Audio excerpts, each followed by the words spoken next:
Assalamualaikum warahmatullahi wabarakatuh. Perkenalkan, nama saya Bulan Isabila, kelas 12 MIPA 4, asal sekolah Mandua Langkat. Di video ini saya akan menjelaskan materi fikih mengenai istislah.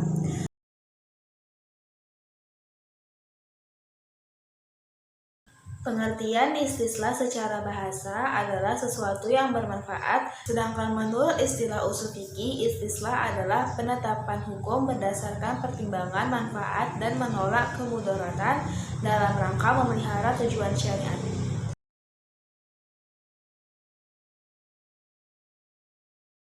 Contoh istislah yaitu yang pertama, pembuatan buku nikah sebagai bukti pernikahan yang sah dalam hal administrasi. Yang kedua, penceraian harus di pengadilan agama. Yang ketiga, pembuatan kartu keluarga sebagai tanda bukti adanya hubungan nasab dalam anggota keluarga. Yang keempat, pembuatan akte jual beli rumah atau tanah sebagai bukti otentik telah terjadi jual beli.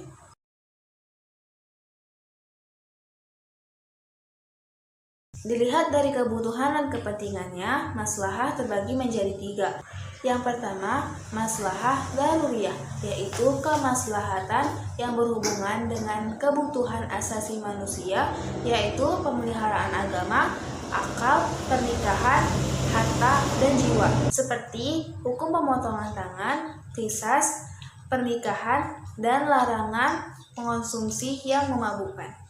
Yang kedua, maslahah hajiyah, yaitu kemaslahatan yang dibutuhkan dalam menyempurnakan maslahah daruriyah, seperti bolehnya menjamak dan mengqashar sholat, bolehnya berbuka puasa bagi orang yang musafir.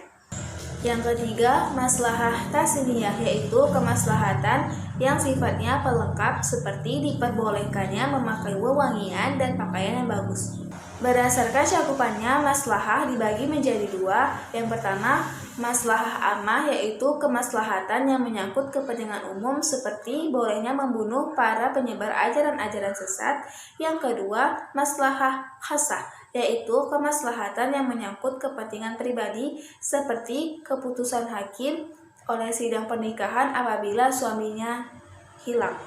Berdasarkan didukung atau ditolak oleh dalil nas, maslahah dibagi menjadi 3. Yang pertama, maslahah muktabarah, yaitu kemaslahatan yang didukung oleh dalil nas, seperti menjadikan hukuman pukul bagi para peminum minuman keras menjadi 80 kali yang awalnya hanya 40 kali.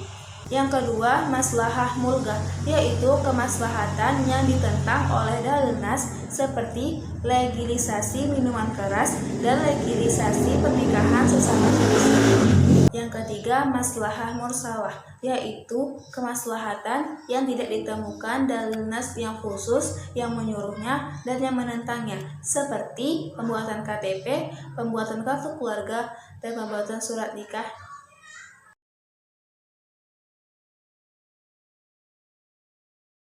Kedudukan istislah sebagai dalil hukum. Maslahah muktabarah, ulama sepakat menjadikannya sebagai dalil hukum. Maslahah mulghah, para ulama menolaknya sebagai dalil hukum. Maslahah mursalah, pada awalnya para ulama sepakat menjadikannya sebagai dalil hukum meskipun berbeda dalam penerapannya. Ulama Malikiyah dan Hanabilah menerima dengan syarat tidak bertentangan dengan dalil syara', bersifat rasional dan pasti, serta menyangkut kepentingan umum. Ulama Syafi'iyah menerima dengan syarat sejalan dengan hukum-hukum syara', tidak bertentangan dengan dalil syara', dan kemaslahatan itu termasuk maslahah daruriyah. Sekian video dari saya, mohon maaf apabila ada kesalahan. Wabillahi taufiq wal hidayah. Wassalamualaikum warahmatullahi wabarakatuh.